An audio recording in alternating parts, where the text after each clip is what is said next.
नमस्कार प्यारे विद्यार्थियों, स्वागत है आप सभी का Shri Shyam classes YouTube channel के साथ।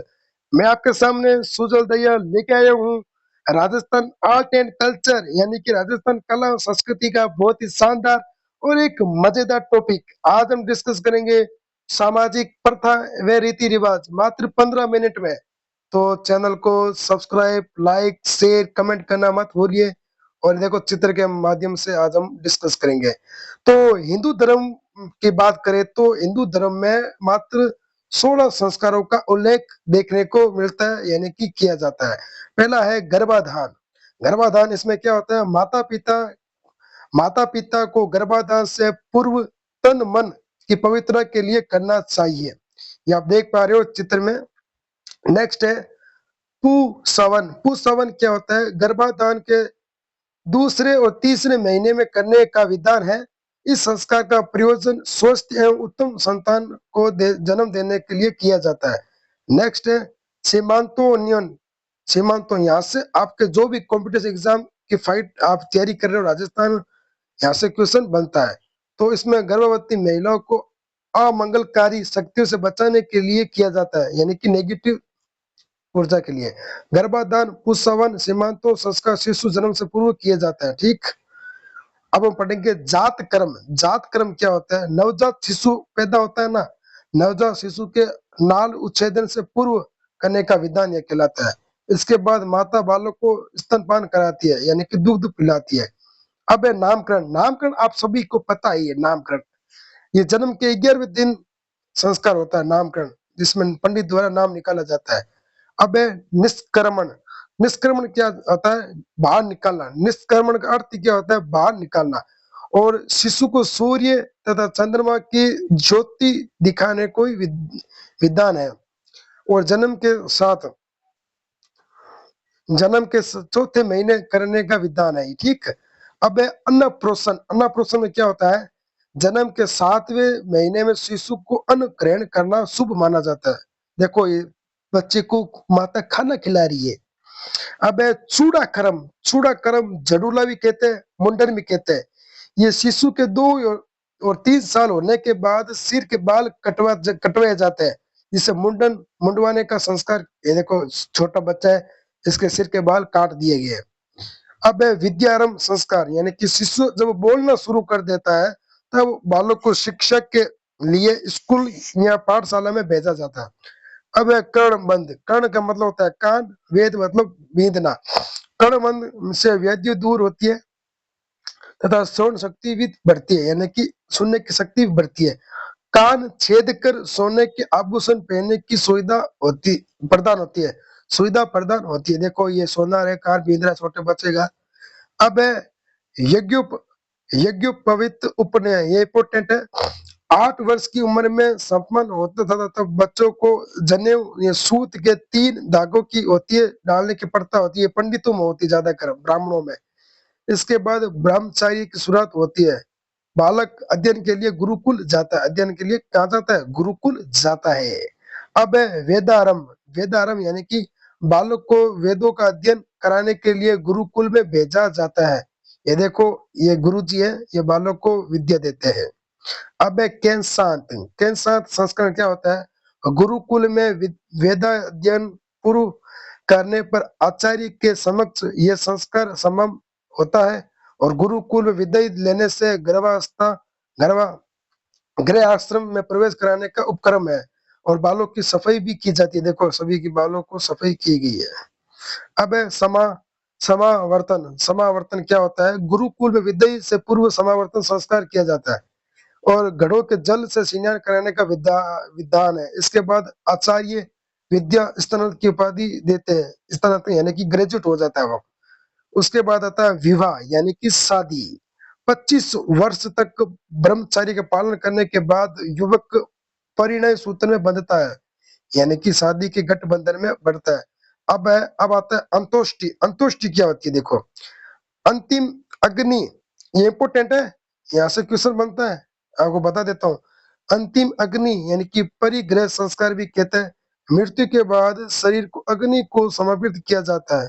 जब आदमी मर जाता है तब उसको अग्नि दी जाती है, जलाया जाता है, उसे ही अंत्येष्टि संस्कार कहते हैं। आप डायग्राम से देख पा रहे हो। अब है सामाजिक प्रथा।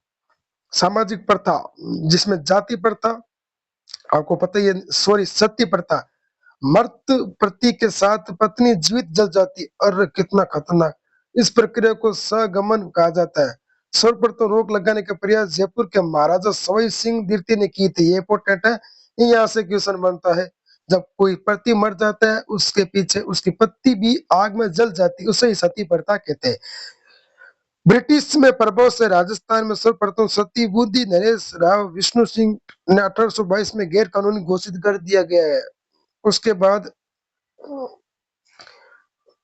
उसके बाद 1825 में बीकानेर, 1830 में अलवर, महाराजा बन्ने सिंह ने 1844 में जयपुर नरेश ने, और राम सिंह द्वितीय ने 1844 में डूंगरपुर, महारावल डूंगर सिंह ने 1848 में जोधपुर, महाराजा तख्त सिंह ने गैर कानूनी घोषित कर दिया है और दंडनीय अपराध बनाया है सती प्रथा को। उसके बाद 1987 में दीवराला नीम का थाना में रूप कंवर नाम की महिला अपने पति माल सिंह शेखावत के साथ सती हो गई थी भैया।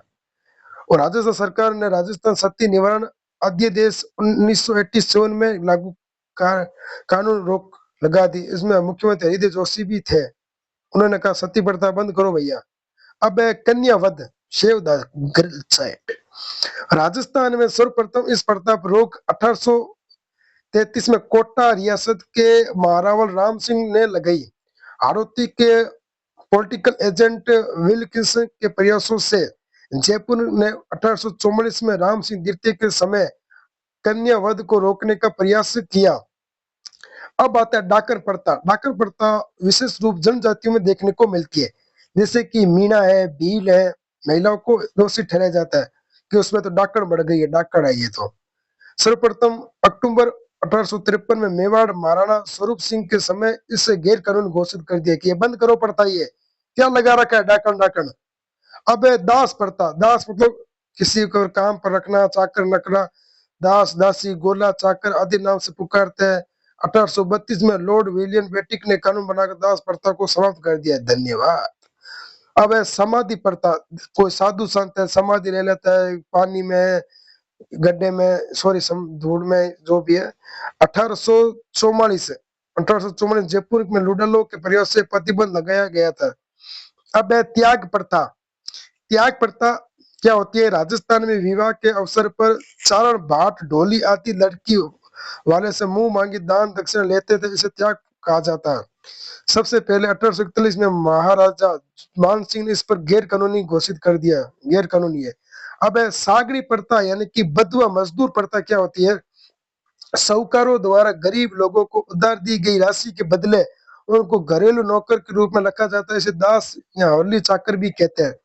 राजस्थान सरकार ने इस रोकने के लिए राजस्थान सागरी प्रथा अनुमूल्यन अधिनियम 1961 पारित किया गया था। ये देख पा रहे हो आप डायग्राम से। अब है विधवा विवाह। देखो सवई पहले कोई विवाह होता था, उसका पति मर जाता था, उस पर औरत विधवा हो जाती थी।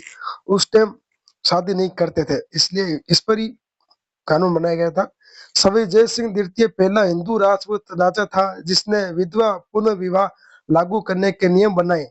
ईश्वर चंद विद्यासागर के प्रयास में लॉर्ड डलहौजी ने 1856 में विधवा पुनर्विवाह। तो ईश्वर विद्यासागर प्रयास से लॉर्ड डलहौजी ने अब बाल विवाह। भारत में बाल विवाह का प्रचलन हर्षवर्धन के काल में हुआ था। 1885 में जोधपुर महाराणा जसवंत सिंह द्वितीय में प्रधानमंत्री प्रताप सिंह ने बाल विवाह पर प्रतिबंध लगाया था। और 1803 में अलवर रियासत ने बाल विवाह पर अनमोल विवाह को निषेध घोषित किया गया था। हरविलास सारदा ने प्रयासों से 1929 में बाल विवाह निरोधक अधिनियम पारित हुआ, इसमें शारदा एक्ट कहा जाता था। तो विवाह के रीति रिवाज की बात करते हैं। बड़ी पड़ला चिकनी कोतली कहते से वर पक्ष विवाह के अवसर पर वधु के लिए श्रृंगार के समान गहने कपड़े लाते हैं। अब बात करते हैं टीका यानी कि तिलक। विवाह निश्चित होने पर लड़की के पिता की ओर से लड़के के लिए उपहार भेजे जाते हैं। अब है काकन डोरा। शादी से पहले दूल्हा दुल्हन का धागा बांधते हैं, जो शादी के बाद खोला जाता है, उसे काकन डोरा कहते हैं। अब है मोड़ बांधना। शादी के दिन वर के सिर पर सेहरा व उस पर मोड़ बांधा जाता है। देखो मोड़ का डायग्राम। अब है बिंदोली। विवाह के एक दिन पूर्व वर वधु की निकासी निकाली जाती है, जो बिंदोली कहलाती है। अब है सामेला यानी कि जिसे ढुकाव मधु पार्क भी कहते हैं। वधु के पिता द्वारा बारात का स्वागत करना सामेला कहलाता है। अब है मुगदड़ा। मुगदड़ा क्या होता है? भोजन पकाने के लिए लकड़ियों से विनायक स्थापना के बाद लाई जाती है। अब है तोरण। तोरणियों वर कन्या के घर पहुंचाता है तो घर के दरवाजों पर बंधे गणेश जी मूर्तियां तो तोरण कहलाता है, उसे 7 बार छूता है। अब है जानोटन। जानोटन क्या होता है? वर पक्ष की ओर से दिया जाने वाला भोजन ही जानोटन कहलाता है। अब है पाणी ग्रहण। वधु का हाथ वर के हाथ में देना, जिसे हाथ लेवा जोड़ना कहते हैं। फेरों के समय महिला गीत गाती है। पहले फेरा बाबारी बेटी, दूजो फेरो बुआरी भतीजी, तीजो फेरो मामारी भांजी, चौथो फेरो हुई पराई रे बेटी। अरे मेरा। अब है छेड़ा छेड़ी। हाथ लवा के समय दूल्हा दुल्हन के दुपट्टे चुनरी के लगाई जाने वाली गांठ। अब है कन्यावल। कन्यावल क्या होता है? वधु के संबंधी विवाह के दिन व्रत करके उसे विदा करने का भोजन करते हैं। अब है मुठ भराई। शादी के समय वर के सामने थाल में रुपए रखकर सगुन के रूप में रुपए लेने को कहा जाता है। अब है दहेज प्रथा। विवाह बाद विदाई पर कन्या को दिया जाने वाला दहेज। अब है ओलंदी। नव युद्ध नव वधु के साथ जाने वाला पुरुष ओलंदा कहलाता है और महिला कहलाती है ओलंदी। अब है मुकलाओ गोणा ओणो। शादी के बाद कन्या को वैश्विक होने पर ससुराल भेजा जाता है। अब है भड्डार। भड्डार क्या होता है भैया? विवाह के दूसरे दिन वर पक्ष द्वारा अपने संग संबंधियों को सामूहिक भोजन कराया जाता है। अब है टूंटियां। टूंट की खोडियों। वर की बारात जाने पर वर पक्ष की महिलाओं द्वारा लोकनाट्य किया जाता है। तो आई होप आपको अच्छी तरीके से समझ आ चुका है। चैनल को लाइक सब्सक्राइब करना ना मत भूलिए। धन्यवाद।